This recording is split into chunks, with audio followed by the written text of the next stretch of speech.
There's a lot of manipulation tactics that people don't even realize that they're displaying. So it's not always malevolent or with ill intent, but it is important to recognize it, not just within yourself, but honestly for other people. So this way, you know not to get activated by their behavior. Check it out.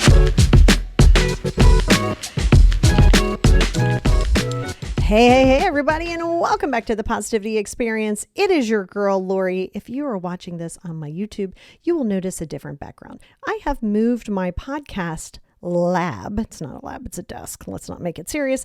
Upstairs. So this way I don't have to worry about people coming in. It's even better for noise. So if you're like, oh, where is she? I'm still at my house. We are going to talk about manipulation, and I cannot wait. It's one of my favorite things to talk about because it's really about a couple things.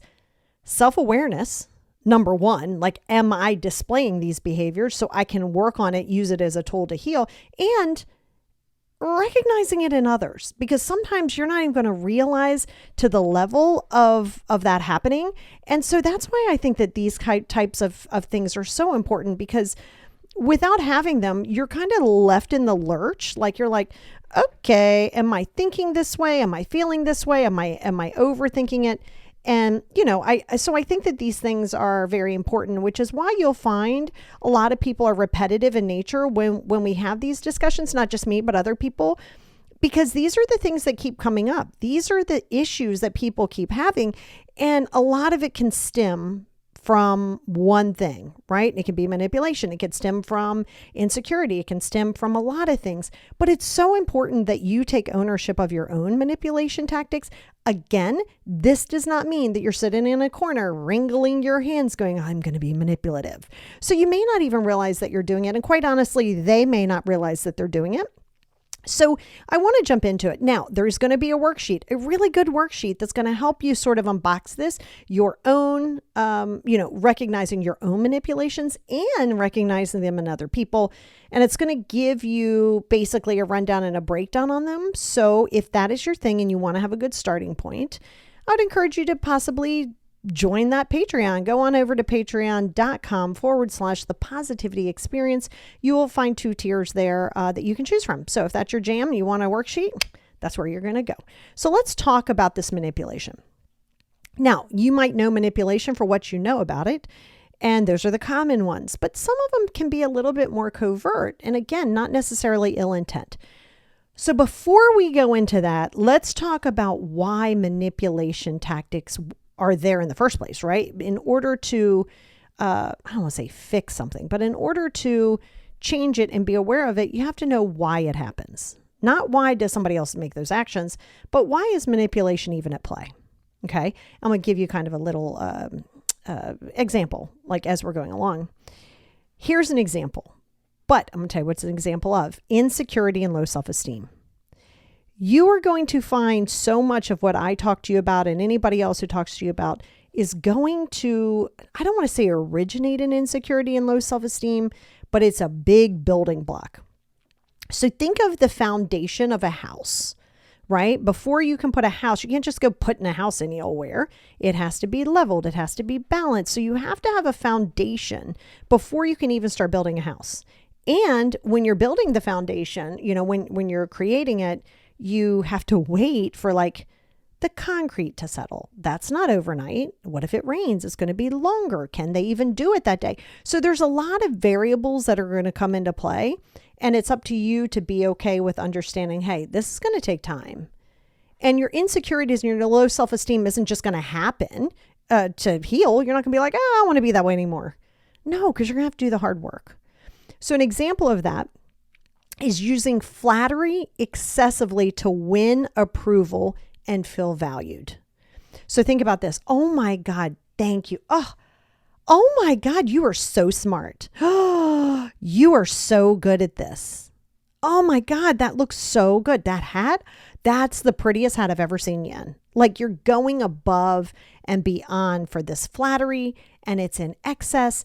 And you're doing it to win the approval or feel value.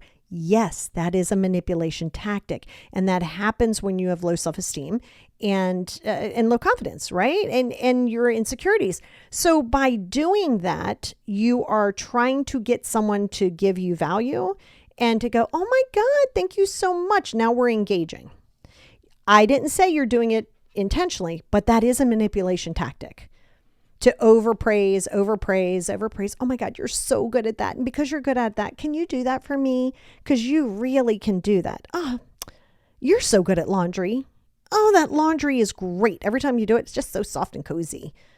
So can you do the laundry? No, that's a manipulation tactic. And I think that these are important things. Desire for control and power. And this is a big one. Now, you're going to see this in family dynamics. You're going to see this maybe in friendship dynamics. So let's say, the odd numbers are always pretty interesting in any types of relationship, friendships, stuff like that. So if you have, let's say it's a triangle of 3 or 5 or 7, whatever, there's always going to be an odd person, like an odd person. So that can become where the triangulation comes into play, which is always a nightmare, which we'll talk about in a minute. And so there's a level of like, where do I fit in? There's a level of all of that. So then you're trying to do the power control and the dynamics. So that's like where you were saying, okay, like you're using intimidation. You're using intimidation or gaslighting to kind of take that on. So what you would say is like, if you want to go with her, the last time that you went there with her, you were upset about how long it took her to get there. Okay, well, why did you even have to throw that in there? Because you're trying to control the narrative because of something that maybe you, want to be included, want to control the narrative and want to prove value. So now you start using this intimidation or you start gaslighting like, okay, I don't really think you feel that way, but that's fine. People are going to use this, and you may find this a lot used against you or attempted to be used against you within families. And that's where the triangulation comes into play because somebody wants to control the narrative, right? You see this a lot in narcissism where somebody wants to control the narrative. So when they're trying to control the narrative, they now have ownership. They have ownership of you. They have ownership of the situation. And now they're proving themselves to have value. And that's where the gaslighting comes in. Oh, well, that happened. No, I think you're remembering it wrong. Well, that's how I remember it. Didn't say it's right or wrong, but that's how I'm remembering it. So you have to remember that if you see someone using this tool against you, it is a tactic that they're using to garner power and control. Now, if this is within yourself, you're going to have to be honest with it. I say this in my Patreon on every single worksheet. If you're not willing to have a harsh truth from yourself, it's going to be really hard for you to heal because you blame everybody else. It's them. This happened, this happened. It's you. You are here now as an adult. You are here now. You want to learn the tools. You don't have to do that on your own. Learn the tools to get through this in order to break that cycle. So again, why does it happen so far? We know there's insecurity. We know there's low self-esteem, desire for control and powder. I guess powder too, if you want it, power. It's also a learned behavior. Now I want to be very careful with this one because this goes into a little bit of victim mentality, blame, and not taking accountability. Well, this is just how I grew up. Well, this is what I learned in the house. This is what works. So this is all I know. You'll see this a lot. People say, well, that's all I've ever known. Oh, okay, well, do you want to know more? Or are you going to live in the fact that this is all you've known? And see, those are all the things that come into play is what are you willing to face and to accept in order to change? So if you had a household where manipulation was common to get things, you're more than likely going to adopt that. People pleasing is a massive manipulation tool. I understand it comes from trauma. I understand why it's happening. Again, these manipulation tactics aren't necessarily done intentionally to harm or to garner, but be aware of them so you can see it. Because in other people, you might look and go like, oh my God, they had such a bad childhood. Yeah, but don't let them pull the victim card because now you feeding into that is exactly what's happening, a manipulation tool. And so that's why you have to understand that sometimes if that worked in the house, okay. I mean, that's fine. If you do the dishes, I'm going to be so proud of you. Not a reward system like do the dishes, you get money. That's not what I mean. Oh, I'm so proud of you every time that you do those dishes.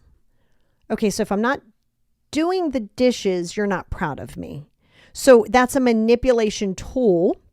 Now flip it around to the child, right? Or to the person growing up. That's where you can also see sometimes of like, I don't feel good. Sometimes you don't feel good. And sometimes it's garnering some level of attention. Or if I show that I have weaponized incompetence. Well, but I don't know how to do that. Like, I don't know how to load the dishwasher. And then mom loads the dishwasher or whatever. And you go, see, that's how it's done. Okay, well, I mean, God, you're so good at it. Okay, well, I learned somehow, so can you. So you'll notice that happens from just a learned behavior. Now, the next one is also kind of goes hand in hand with that a little bit, is it's a survival mechanism. Sometimes you got to do what you do with what you got. And you can't beat yourself up for it because, I mean, it kind of is what it is. You've done it. It just is what it is. So if a child learns to manipulate to avoid punishments, this is where the people pleasing comes in. This is all people pleasing. If a child learns to manipulate the situation so that parents don't punish them, this is now going to become something that they do on a regular basis. Well, if I make sure I do A, B, so I'm going to please them now. If I make sure this is done, I say this and this and this and this, then I'm not going to get punished. I mean, valid, it's a survival skill. And you do what you do with what you got. But you don't want to carry that into the adulthood and into times now where you're still utilizing it, but almost now from a very malevolent place because you're just trying to get what you want. And like you don't want to have punishment. So you're walking on eggshells around everybody around you. So if you say no to come into a barbecue and mom goes, I'm disappointed, now you feel like there's a punishment with it. So you have to be willing to step into your villain error. Be the best villain that you could be, because you will be when you start putting yourself as a priority. Without a doubt, you will be. Now, the next one we know is extremely common: psychological disorders. Narcissistic personality disorder goes hand in hand with manipulation. So does borderline personality. So if you have BPD, you have MPD, you have to remember that people will manipulate to save their self-image.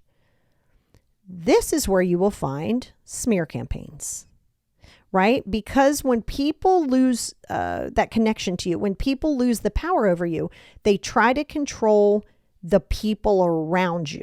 They're garnering that to make themselves look good, right? So if you distance from them and you're thinking, oh God, that was a total nightmare. That was the biggest nightmare I've ever experienced. Even if you never said anything, they're going to feel some kind of way. Narcissistic people are not confident. I know it looks like they are. They are not. They are insecure. That's why they have to have this power and control.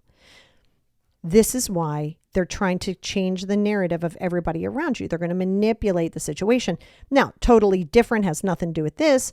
You'll see that in a lot of cults. Like any of the cults, there's a brainwashing, there's a manipulation that goes massively into narcissism. But severe manipulation. It's a high level of manipulation. If someone is trying to save their self-image and willing to do anything at that cost, then that's exactly what this is. This is called manipulation. The very next thing is your fear of rejection and abandonment. These are your or them, right? Yours or them. Maybe let's put it on them. Let's say they have this fear of rejection, this fear of abandonment. It is never, ever your responsibility to heal somebody's attachments. So that's where the guilt tripping is going to come in. Well, I don't know what I'm going to do without you. Oh my God. If someone says that, or if they threaten harm to self, leave your stuff there, run in the other direction as fast as you can, buy new stuff. Don't even go back to get it. Like that is a big red flag. Because sometimes I got to tell you, master manipulation is, I can't live without you. Big red flag. Or I might harm myself if you leave. Leave. And leave right now. Okay. So these are all important things. So that fear of rejection, again, I took it way down the road, but it's not just that. Because that's where you will see this part right here is where victim mentality originates. It includes all these other places. Fear of rejection and abandonment is exactly where that in low self-esteem and confidence and stuff like, and even ego, that's where victim mentality originates, because they want you to feel sorry for them. And a lot of times you're feeling sorry, or they're feeling sorry for themselves. So if it's you and you're trying to garner sympathy, that is always manipulation.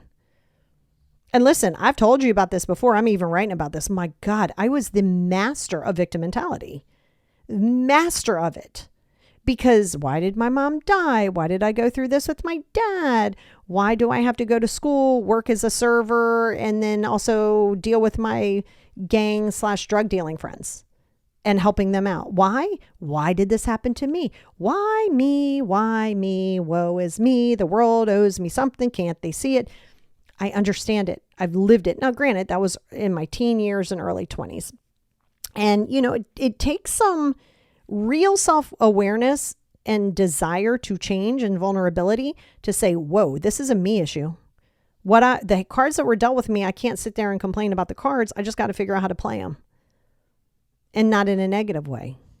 So that fear of rejection, if you ever find someone trying to garner sympathy, that's their own fear of rejection and abandonment. So then you can see it. So then you're not as reactive about their actions. Because see, what happens is you're trying to make it make sense. And unless somebody is willing to basically lay that sword down and be vulnerable, they're always going to be in a place to try to garner sympathy. And it's up to you to not give them that sympathy. I'm not saying don't be empathetic. See it and be like, oh my gosh, like, wow, I am totally here for you. Don't take it on. Okay, because that victim mentality is going to be a big thorn in your side. They're walking on eggshells, big thorn in your side. Okay, lack of empathy is also one. And I don't mean because they go hand in hand, but, exploiting weaknesses, exploiting somebody's weaknesses. This is where that becomes a problem. You are exploiting somebody else's insecurity to make yourself look good, right? And I know you see this a lot in families, right? So you're exploiting yourself, or you're exploiting yourself. They're trying to exploit you based on your weakness. This is also where narcissism comes into play, where a narcissist will totally look for what your insecurity is and play hard on that. I mean, anytime somebody does that and they look at their weaknesses and they come in, again, like go back, I don't know why I'm on a cult thing today. I'm not in a cult. It's not, I mean, I know a lot about them. I think because I was talking to a client about them yesterday when it came to religion and things like that. And this came up, so it's fresh in my head. But in general, a narcissist isn't just going to go for somebody who's confident. They will that person will shut that down quickly, and the narcissist will make it look like it's their choice, but it isn't, right? So there's that. And then there's entitlement, straight up and down, hardcore entitlement. That's the conditional approval to comply. Yeah. Are you going to do that for me? If you do anything with an expectation of something in return and it's not established, it is manipulation. If you are one-upping it and you say, well, I do this, you should do this. This is common human sense and I would do it, so you should. That is manipulation. If you want to do something for someone, do it with no expectations. However, if you feel that you need the relationship of any sort to be more, I don't want to say equal, but let's say more inclusive, then establish that early on. Talk about what your needs are. Give the person an opportunity to say, I can meet those needs, or maybe I can't meet those needs. Because if you don't, and you just assume they know, now that creates this entitlement that they need to comply, but you're going to withhold love or sex or time or help or whatever, because they're not doing something that you didn't give the parameter to. If you feel that you need something, you got to say it. Don't say, well, this person should know. I would know. I don't care. When you do that, then you can decide, okay, listen, this is what we agreed upon. If we didn't agree upon it, that's on you. And by saying it, you give the person the opportunity to decide if they even want to. Sometimes it's not that they can't, they just don't want to. You've done stuff that you don't want to do. And you've not done stuff that you don't want to do. So this is where that entitlement comes in at. And of course, immediate gratification. This is a master one. Okay, this is the deception of lying to gain access to resources. You see this all the time, right? It's kind of like, listen, I'm not saying like, oh, well, if you be a good kid because Santa's coming. I mean, there's a little bit of manipulation in that, I'm not gonna lie. But it's a little bit different. Like you're lying and you're deceiving and you're deceptive based on your need of something right now. Because if you're looking for instant gratification, you're going to do some manipulative things. So if you see somebody doing that and they really want it, really want it, really want it, just know that that's a high level of manipulation. So I want to go even deeper because now this is where you can see it from other people and also within self. But I'm telling you this so you don't allow yourself to get pulled out of character. They're not pulling you out of character. You're allowing that behavior because you're trying to make it make sense and try and be like, yo, bro, I'm not going to let you get away with that. The moment you do that is you've walked into the chess game in which they've laid in front of you. Let them win a game of one. Don't come onto the game and then get mad at the game and get mad that you attended the game. Don't do it. So, but this doesn't mean that you have to get reactive because remember, no human being can make you react. Two things that other people can never do: change your mindset and make you react. Oh, they're going to needle you. I'm not going to lie. But it's up to you how you respond to that because you're either going to respond, react, or sometimes you just got to say no. So let's go a little bit deeper. And I'm going to give you examples unlike each one of these. So guilt tripping. I mean, I don't think you need a whole lot of examples here, but there's a lot of covert and overt well, there's that too. Guilt tripping that comes into play. You may have heard this a few times.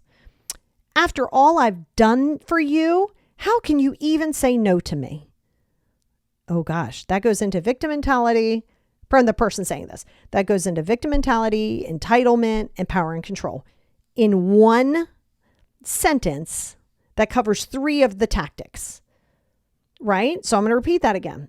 After all I've done for you, how could you say no to me?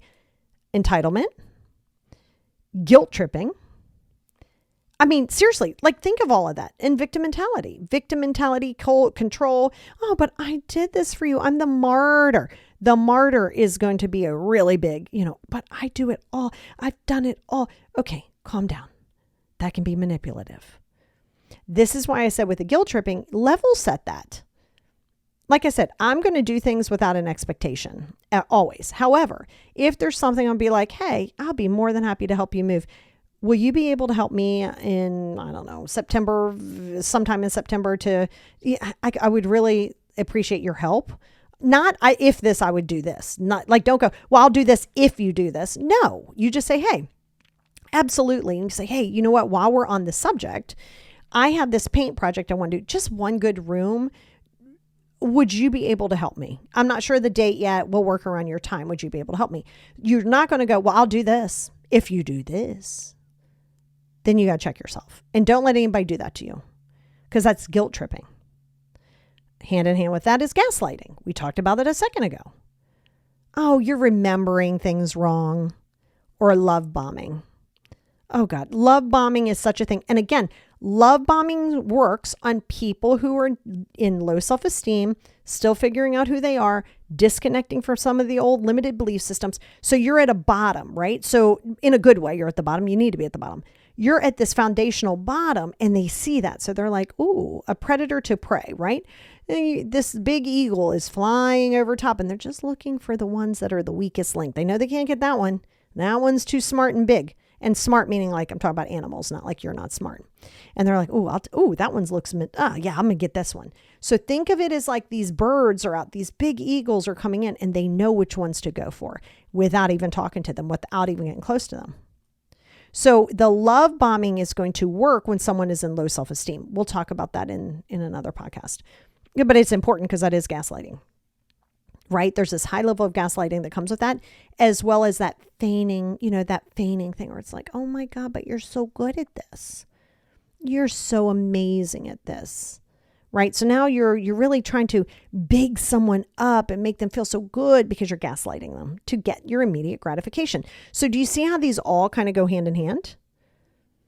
This is another one, and you see this a lot. Showering people with gifts. Showering people with gifts because undertone, there's a level of obligation or indebted, right? So if I'm showering you with gifts, I'm getting you this and this and this and this, I'm either going to do it out of kindness of my heart or I'm not going to do it at all. I'm not going to give you a gift with any expectation, not even one. So somebody else, though, may give you something and shower you with gifts to think, that's right. I got one on them. They're going to have to pay me back. Even if it's not physical money, there's a way of keeping a person on the hook. So if you find someone, and I know you know these people, my clients go through this. I'll give you an example of this. Someone helps you go through college, or someone helps you move into a house or help buy as a car, puts their name on it, co-signs a loan. I mean, yeah, you pay that back for sure, but you're not indebted to them for the rest of your life. And I've absolutely heard it. Oh my God, I helped you go through college. I am 53 years old. Why are we still talking about you helping me get through college? Don't do it. Don't do it. I'll take loans. Don't do anything. Do not allow someone to do something for you if they're going to keep score and throw this back up on you to make you feel indebted. After all I've done for you, goes into the first one. After all I've done for you. Guilt tripping. So you're guilt tripping, and then all of this showering with gifts, they go hand in hand. Projection. Oh my goodness. You see this a lot. People projecting stuff on you. An accuser or some situation, let's call it the accuser, will make it your fault without taking accountability. Let me give you an example. Two people, it could be friends. Let's just keep it friends, relationship, doesn't matter. Okay, friends. And I don't know, it's a heated argument. It's a heated conversation. One person says something super low below the belt, right? Because you know a lot about the person. So you're trying to intentionally hurt them, which is manipulation in itself. But now it's like 3 days later or whatever. Every cooler heads have got a chance to like simmer down. Okay. And now this person is going to come over and they're going to have a conversation with you and kind of own their stuff until they don't. So they come over. Hey, how are you? Oh my God, the other night was crazy. Listen, I'm like really sorry, but you know what? I did that when you did blank. That is it. The moment that they say, I'm sorry, or I overreacted, and then they blame you, that is master manipulation again. I did this, but you made me do this. I started to hit below the belt because you made me do it because of how you did A, B, C, D, F, G. Hard pass. So and again, you'll see this a lot. I know you probably, it could be your mom. Well, I'm so sorry that I was overstepping. You keep telling me I'm overstepping. I am so sorry. And I did that though, because 3 weeks ago you came and you asked me my opinion. Yeah, that was 3 weeks ago. So now you're saying that it was okay that you stopped by the house at 7 a.m. because 3 weeks ago I asked you an opinion on lawn. Right? So you're going to find that people are going to project it and like totally avoid taking the accountability. Of course, victim mentality. You're so mean to me after all I've been through. Why are you being mean to me? I'm not being mean to you. I just said no.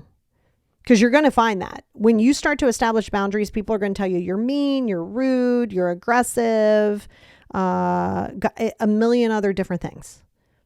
So what they're going to do is like, but I mean, I've been through a lot. Yes. And I'm really sorry that you've been through a lot, but I'm not going to sit here and allow you to put me into some weird position to think I have to feel sorry for you because you did A, B, C, D, and E, or you went through it. Empathy. Yes. Coddling through a victim mentality. No. So when you see this, and I know you'll see it, I know you've seen it, just make sure you're not the one doing it. Just be aware if you are. I mean, don't beat yourself up and say, oh my God, I'm terrible. You're not. That might've been a survival skill, but notice it in other people. Don't get activated. Don't be like, you're being a victim. That's my job in my business. But you can just be like, oh, okay, I see what's going on here. Because in this way, you're not holding it against anybody. And because that's going to be a thing. Then there's that conditional approval that we've seen growing up as children. I'll be proud of you when blank. I'll be so proud of you when you pass that test. I will be so over the moon when you do blank. Conditional. Oh my God, I know you see this. Conditional approval. I'll love you more when I give you more praise when you got 100 on a test versus a 90 on the test. 90, I'm like, oh, that's good. 100, I'm like, oh my God, that was amazing. That was so hard. Blah, blah, blah, blah. That's a conditional approval. That also creates people pleasing. That also creates perfectionism. So if you grew up with somebody who was giving you conditional approval, you're going to have a high level of perfectionism, which, by the way, perfectionism doesn't exist. It's fake. It is fake. It is fake. It is fake. Stop trying to strive for something that somebody who is in an unhealed state of trauma and control and narcissism, possibly, stop allowing them to make you question yourself. Okay. Now, some are going to use intimidation. Oh man, if you don't do this, you're going to regret it. I'm sorry. Did you just threaten me? No, I'm just telling you. You do this, you're going to regret it. Now listen, that's not the same as a boundary. A boundary is, hey, I don't allow myself to be spoken to that way. And if it continues, we're not going to have a conversation anymore. That's not intimidation. That's a fact of a boundary. Intimidation is trying to make someone feel fear so they can get you to do whatever it is that they're going to do. And remember that feigning one I was talking to you about that kind of goes into the whole flattery and compliments? You are so talented. You're so smart. Now, it's nice if you see somebody smart, say, oh my God, you're so smart in that. I think I've told you guys this multiple times. Unless you're hiring me to do a group or you're hiring me to do something, I want to be the least educated in the room. I want to be the least educated in the room so I can learn stuff. I can learn from you. My ego is not big. I'm confident. That's not ego. So the confidence says I'm allowed to walk into a room and absorb what it is that they want to give me. So of course I'm going to say, damn, you are really educated in this. You're really smart. I'm not saying it to be like, you're so smart, love me. I'm acknowledging a fact. If you walk into a room and Albert Einstein is sitting there, first of all, call me. And Albert Einstein is sitting there and he's doing all of his theories and he's doing all of this and you're like, whoa. Because a lot of times there's this stigma that if you're super duper duper duper duper smart, that there's a high level of weirdness to you. I could see that, but I think it's more just on an educational plane, right? Like if you talk to me, I am definitely going to talk slang to you. I'm going to curse at you, not at you. I'm going to curse. I'm going to do all these things. So if you're of a certain stature and then you think, oh my God, why is she using these words? Well, of course it's going to seem weird. But if you walk into Albert Einstein, I think it's okay to say, oh my God, you're so smart. It's just when somebody's doing it. It's like, put that and showering with gifts in the same. Oh my God, you're so smart. You're so smart. I bought you everything on your wish list on Amazon. Okay, what's the end goal to this? Okay, very, very important. And diversion, I already talked to you about that. The diversion of, why are you bringing that up now? Why are you bringing that up now? And what about the time that you did this? That was 25 years ago. Are you bringing that up seriously? Yes. That's a diversion. You're going to find diversion so much and so often that it's going to annoy you. It is going to nauseate you because this constant space of diversion and diversion and diversion is going to make you very frustrated. And then, of course, you have withholding info. See, this is a big one. And I don't think because people are withholding info because they don't want to be penalized or face consequences. Not telling someone about something that affects them. Now, you don't tell them about anything else. Not their business. If it affects them, if they are included in whatever this is, whether it be a monetary thing or something that's going to affect them in a personal way, and you're withholding this information, that is master manipulation. You got to stop doing that. Don't let somebody else do that. Right? So if you've ever seen somebody, they do something, you're like, wait, I didn't even know that. Like that affects me. They don't. Now, the other side of that is if it doesn't affect you, they don't need to tell you anything. It's not your business. So, those are some tactics that you have to be very clear in because when you can see them, you will remember, hopefully you remember this podcast, save it, share it, subscribe to it, whatever you need to do. It is also on YouTube, which is just going to be me talking to you because I love you guys. But yeah, I think if you can go into it and understanding it and look at yourself, when you see yourself displaying this, don't beat yourself up. because it's all you've known. Just be aware of it. Your self-awareness is a master beautiful key for your growth. Very, very beautiful key for your growth. So this is very important. But when you see it in somebody else, don't take that personal. That's their low self-esteem, their desire for control.